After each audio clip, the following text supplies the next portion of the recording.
ভগবান জগন্নাথ দেবের এমন এক চমৎকার যার কোনো বৈজ্ঞানিক ব্যাখ্যা কেউ দিতে পারেনি।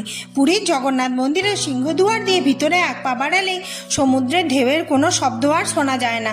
একবার নারদমুনি জগন্নাথ দেবের দর্শন করতে এলেন। তখন তিনি দেখলেন জগন্নাথ দেব মা লক্ষ্মীর সাথে মন খারাপ করে বসে আছেন।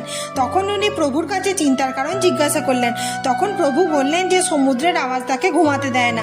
তখন হনুমানজি সমুদ্রদেবকে তার আওয়াজ থামাতে বললেন, কিন্তু সমুদ্রদেব প্রকট হয়ে বললেন যে তিনি এই শব্দ থামাতেও অসমর্থ।